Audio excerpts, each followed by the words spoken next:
Welcome to episode number 28. You Can Heal Your Life. I'm Dr. Amir Parekh, and I hope all these episodes have been building up in some way or the other, and you've been seeing the change in your life. Today's topic is about sexual health. Now, sex has always been considered taboo to talk about, especially even in a country like India. Parents don't even talk about it to their children, even after they turn 12, 13. Awareness is increasing, but the problem is that a lot of times sex has been associated with negativity, with guilt, with doing something wrong. Even today, whether it is unmarried woman with a with a wants to be with another man, or if even two men have got into a room together, the idea is that sex often is looked at as taboo, and as a result believe we develop certain notions about it and we start looking at it in a wrong way.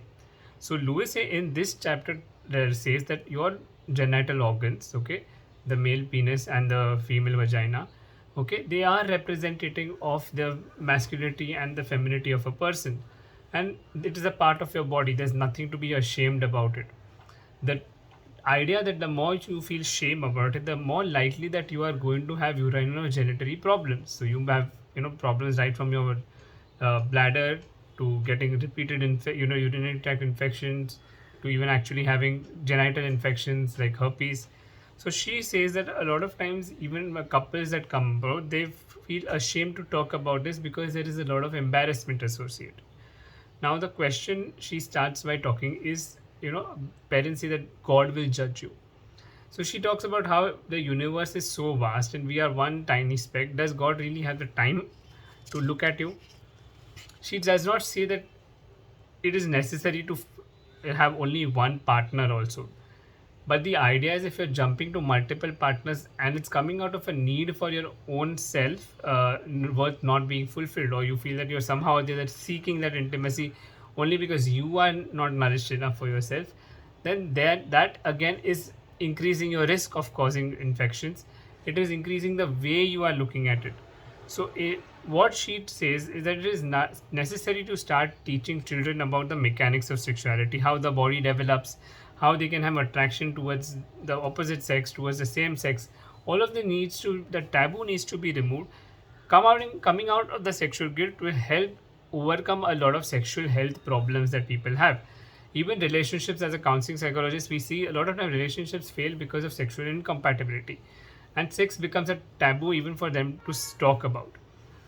We've done on our Instagram page, we had one of, I'll just share this, we had one of sex counselors talk about how sexuality and mental health are so close. Sexual health and mental health are so closely related, and it's surprising that this book is really old, but even then she says she's worked with men, women, of heteronormous homosexuals. She's worked with everybody, and she's found this to be a very common taboo topic to look at.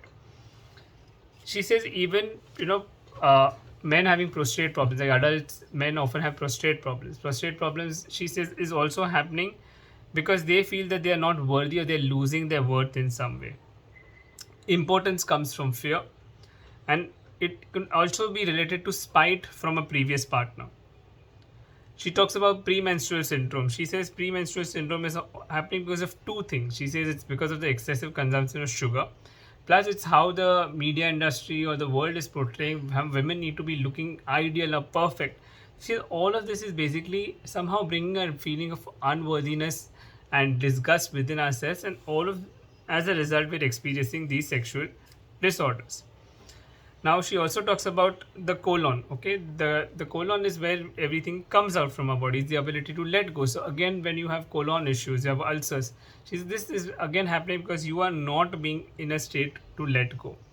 So she says, do not talk about your sexual organs in a negative way, except then acknowledge them, because your sexual health is also very, very important. So this topic was a little difficult to explain probably, but I hope that you will also understand that there is nothing wrong with it. It is a need, it is a human basic biological need, and it is a normal topic of discussion. Hope that helps. Thank you.